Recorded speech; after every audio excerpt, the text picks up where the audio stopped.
Eh bien, c'est l'heure de retrouver Philippe pour son billet d'humour. Elle est sympa, la petite musique avec de une jolie jingle, musique en plus, ouais. Ah ouais, c'est très sympa.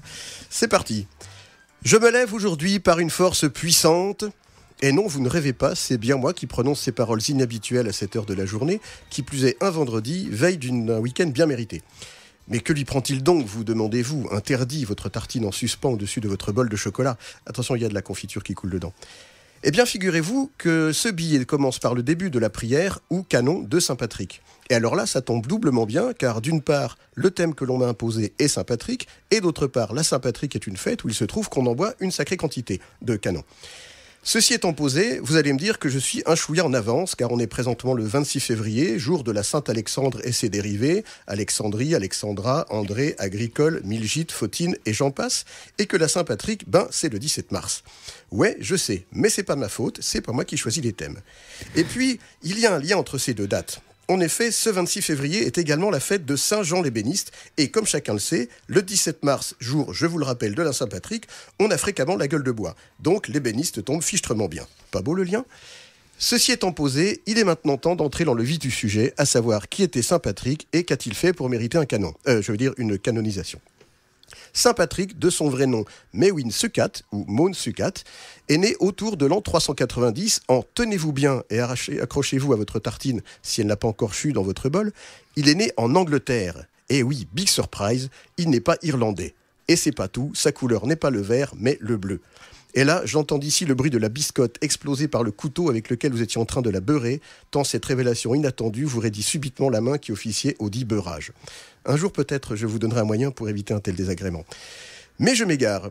À l'âge de 16 ans, le jeune Maun est enlevé par des pirates irlandais, retenu 6 ans en captivité, dans une cage la nuit, nous dit-on, vendu comme esclave, s'évade, puis débarque sur les côtes de Bretagne insulaire, où il retrouve sa famille qui lui demande de ne plus la quitter, la famille.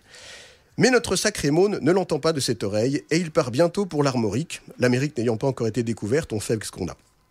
Le climat pluvieux de la Bretagne, déjà à cette époque, l'incite plutôt à prendre ses congés dans le sud, et Cannes n'ayant pas encore été découvert par Lord Brougham ni Saint-Trope par Brigitte Bardot, il se rend donc sur les îles de Lérins, où il séjourne à Saint-Honorat, puis file à Auxerre, au latin Phylloxera, où il deviendra diacre puis prêtre. En 432, à la demande du pape Célestin, il part en Irlande, nous y voilà enfin, pour aller évangéliser un peu cette population qui en a bien besoin.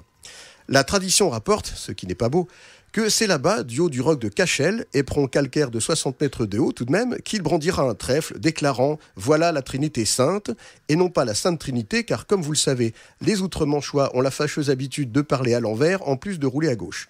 Et là, 2 remarques s'imposent. Primo, les gens avaient une sacrée bonne vue pour distinguer 3 visages dans un trèfle à plus de 60 mètres de distance. Deuxio, Simone avait utilisé un trèfle à 4 feuilles. Sa démonstration aurait fait un bide retentissant, en conséquence de quoi, le 17 mars, on fêterait un autre saint sans avoir à s'enfiler des packs de Guinness. Accessoirement, j'aurais fait mon billet sur un autre thème, la Saint-Raphaël ou la Saint-Zano par exemple. Bref, revenons à nos Shetland. Notre bon Maun en profitera au passage pour consacrer le trèfle comme symbole de l'Irlande et pour en chasser tous les serpents par la même occasion. De l'Irlande, pas du trèfle.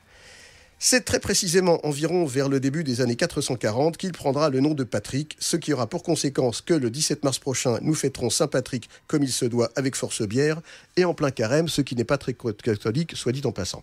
Voilà.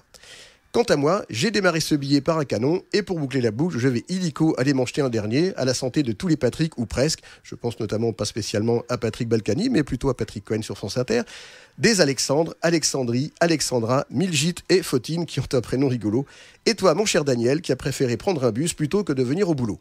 À toutes les amis.